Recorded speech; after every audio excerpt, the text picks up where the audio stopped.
आगे बढ़ते हैं बुल वर्सेस बेयर। जी हाँ, हमारी फेवरेट सेगमेंट। और आरबीआई के सख्त प्रोविजनिंग नियमों से भले ही बैंकिंग स्पेस में दबाव है, लेकिन एक बैंकिंग स्टॉक चमक रहा है, वो है आरबीएल बैंक। 3% ऊपर है ये। आज इसी पर करेंगे बुल वर्सेस बेयर। सवाल ये कि आगे भी तेज़ी जारी रहेगी या नहीं।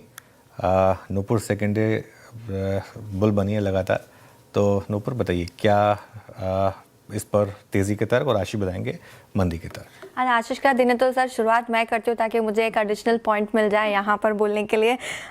वैसे तो जो अभी हाल फिलहाल में यहाँ पर इन्वेस्टमेंट हुई है एमिरेट्स एनबी की तरफ से करीबन 26,000 करोड़ की, काफ़ी बड़ा इन्वेस्टमेंट है। Single largest foreign direct investment में डाला गया है इंडियन बैंक में। और जो कैपिटल इन्फ्यूज़ होता है ना, तो तब आपके कैपेबिलिटीज़ बढ़ती है, आपका एक्सपेंशन का मोड होता है, आपके कॉस्ट ऑफ फंडिंग कम हो जाती है। तो वही एक सबसे बड़ी पॉजिटिव इसके लिए। और आगे चल के जितनी भी अपॉर्चुनिटीज़ यहाँ से निकल के आती है ना, उस बैंक के लिए काफ़ी पॉजिटिव रहेगी आशीष। लेकिन सारी पॉजिटिव चीज़ें ना भाव में ऑलरेडी शामिल है। 340 रुपये के करीब का 52 वीक हाई है। स्टॉक 325 रुपये के आसपास आज भी 3% की तेज़ी के साथ चल रहा है।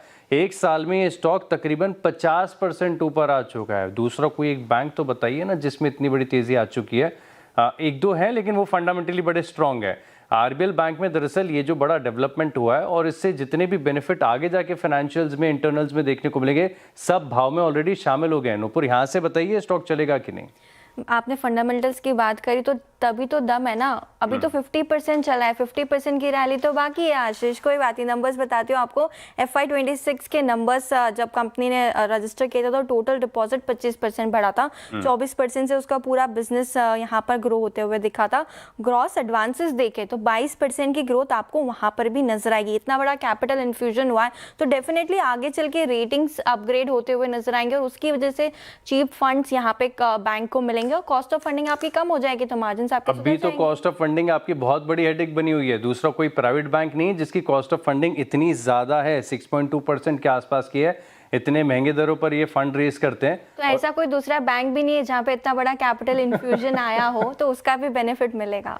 बिल्कुल, लेकिन ये जो दिक्कत है, अच्छा अब ये आरबीआई की तरफ से जो ECL नॉर्म्स और यहाँ पर बदलाव किया गया है, अब इसमें क्या होगा कि आपको prevention is better than cure, यानी लोन आपका बैड हो उससे पहले आपको प्रोविजनिंग यहाँ पर करनी पड़ेगी। तो जो माइक्रो फाइनेंस में बैंक है जैसे आरबीएल बैंक हो गया, या फिर इनके पास जो क्रेडिट कार्ड का बिजनेस भी काफ़ी बड़ा है, इनके लिए देखें तो थोड़ी सी दिक्कत की बात है और आरबीएल बैंक में भी इसका इम्पैक्ट जरूर नजर आएगा। लेकिन बैंक की तो एसेट क्वालिटी लगातार इंप्रूव ही हो रही है। हेडलाइन एसेट क्वालिटी देखें तो मीनिंगफुली इंप्रूव है। GNPA देख लीजिए, NNPA देख लीजिए, 1.45% के आसपास आपको ग्रॉस NPA दिखेंगे। नेट NPA की भी बात करें तो 0.39% है मात्र।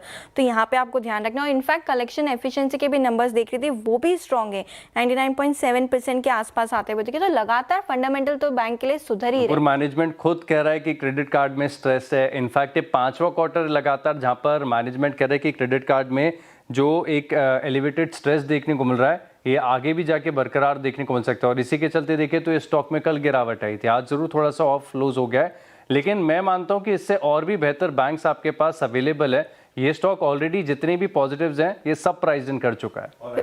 चलिए इस डिबेट को आज थोड़ा सा जल्दी रोकेंगे। आशीष नूपुर, शुक्रिया इस डिबेट के लिए। और आज